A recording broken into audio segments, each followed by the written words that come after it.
Alright guys, so a couple days ago Reebok had a very great deal, in my opinion, 40% off with items that were already discounted, and I took the advantage, jump into it and grabbed a few pairs that I'm going to show you in several videos.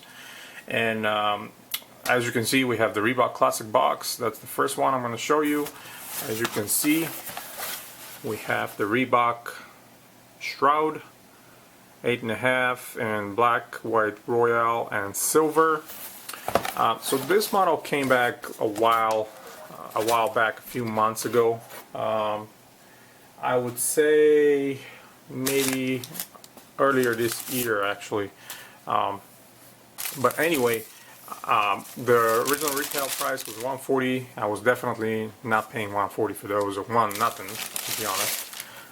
But you know, wait it out. I knew that they're not gonna sell. There's not a lot of hype around that model. Pretty much any Reebok these recent times, which is kind of good. So we can be able to get them on a better deals. So yeah, and to be honest, I was never a huge fan of this model and what Reebok did. I think they were going down a lazier route to copy some of the other companies. As you can see, the Shroud is kind of a like what Gary Payton had with Nike, and the glove, same concept with the zipper and the neoprene cover. So I was okay with it back in the day. I was more attracted to the Rain Man 2, which had exactly the same midsole. The Rain Man 2 was the signature for Sean Kemp, and that was great. I love Sean Kemp. His kicks were just amazing, and actually my all-time favorite basketball shoe is the Kamikaze ones, as you guys know, and that was famously rocked by Sean Kemp. That was his first signature. But back to these. So he rocked these alongside of the Rain Man 2. Kind of a little bit after that, because he made the transition to the Cavaliers, and these were more like a Cavaliers colorway at that time. So, and let me talk to you about the today's retro and some of the the legacy they. So back in the day, around 98, Reebok came with a few newer technologies for the time, and I kind of consider these to kind of mark the declining popularity of the brand, and what ultimately led to them being sold and bought by Adidas. One of those technologies was the 3D Ultralight. So I'm not entirely sure if Reebok uses the 3D Ultralight on these today, but when they originally came, the midsole was 3D Ultralight. And what 3D Ultralight was a mixture between different rubber materials in effort to eliminate the need of both midsole and outsole. As you can see, it's all one piece, kind of a what I used to call it and think of it, it's a marshmallow look, because it's all white most of the time. There's nothing to cover it. It was very soft. Now it's somewhat soft.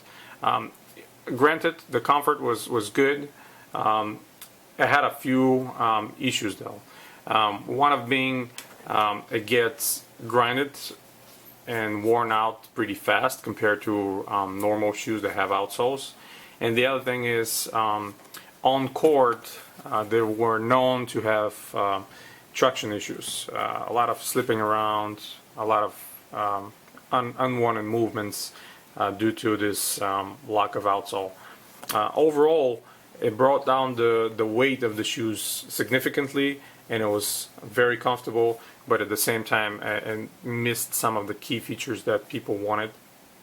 And on the runners, when they put them, I was kind of okay with it, because you run outside, and comfort is great and all that stuff. But precision sports like basketball, that you need sharp and quick movements and stop and all that, it was kind of redundant. But anyway, I consider it as one of the technologies that led to the end of Reebok, so to speak, because of that.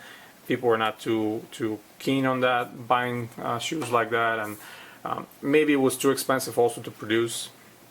I'm not entirely sure about that as well.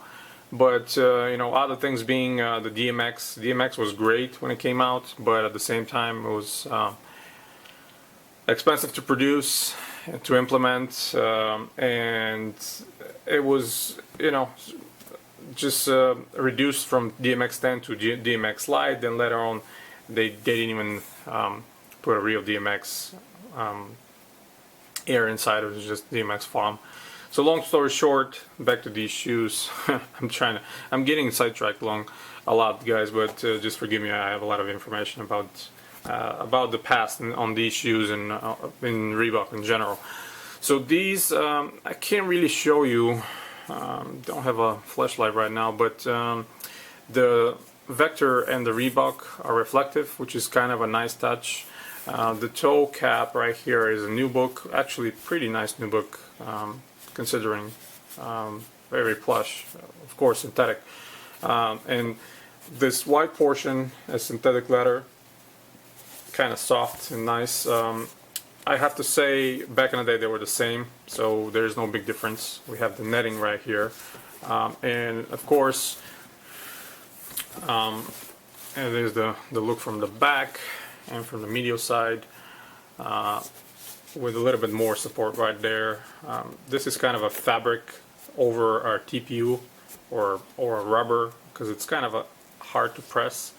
And then you have this TPU shank right there, which normally back in the day would have been graphite, but they never implemented graphite in these.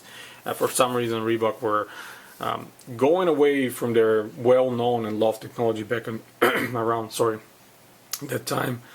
And there was almost no shoes produced with hexalite, graphite, or pump, and that was, in my opinion, one of the reasons Reebok lost their connection with the customers and the love of people. Vector logo right here as well. So unzipping down the shroud, and you can roll it sort of in a similar manner to the glove from Nike's, revealing another Vector logo right there, which is also reflective, 3M material, what some people will call it, but it's just a reflective material, since 3M is a registered trademark of 3M. Scotch, so we can't really use it. These bungees actually helped a lot, cupping your foot inside the shoe back in the day, and they're still functional. As you can see, they're fully moving, so when you tie them, it really brings your foot down. They're all throughout the shoe right here. They're free flowing inside. I'm going to try to show you if I can, because it's kind of hard to reveal when you have that shroud on top of it.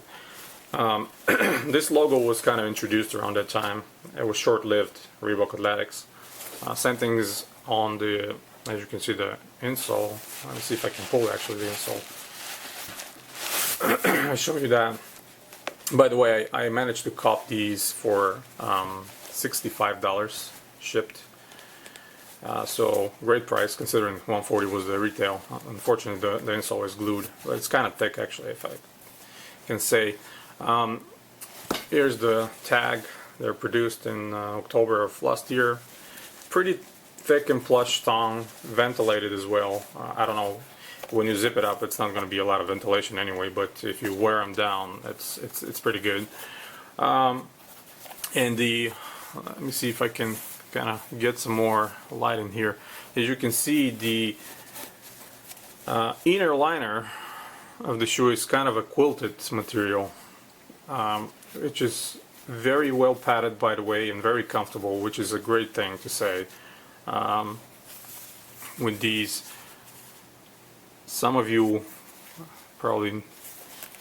newer viewers, you'll be familiar with this kind of a pattern in some of other shoes. They're made, the most memorable one, the recently one that I can think of, is the Don't See collaboration with the Jordan 2. They had that outside, but this is how it was before with this model, and it's great. I went with 8.5. I had kind of a, I don't know, with all those shoes I'm getting throughout the years now, I kind of feel which one can fit me with 8 and which one I should go up half a size. And I'm glad that I went 8.5 with these, because lengthwise they have a little bit more room for my toe, but because they're so the shape is different than back in the old days, and it's kind of, if I pull the Shroud up, and I'll tell you what exactly I mean.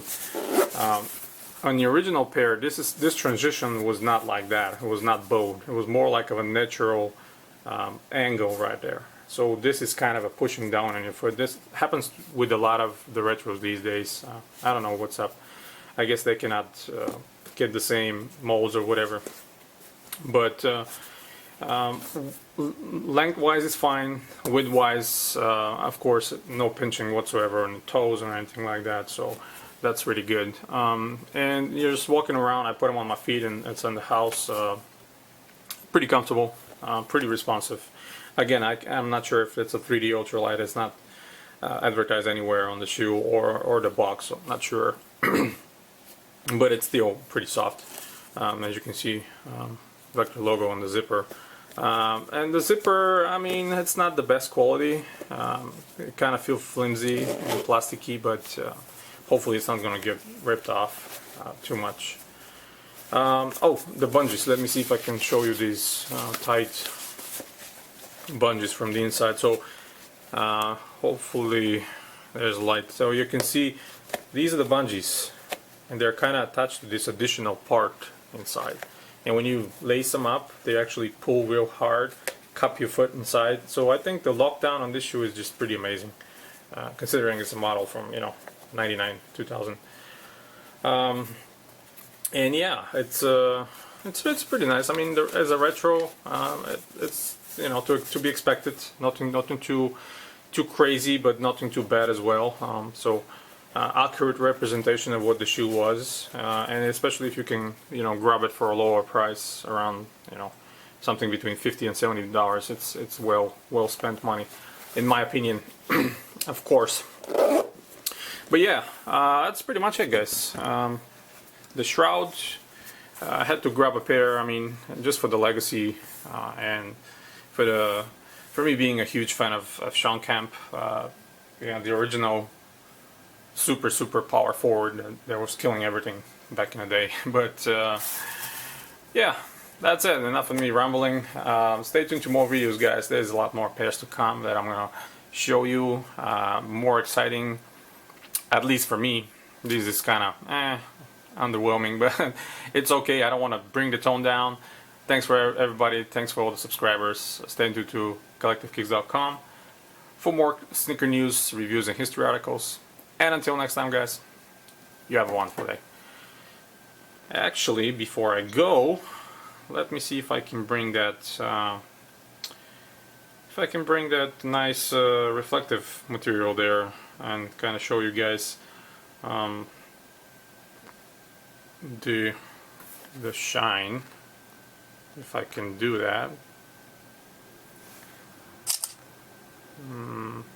Can I do that?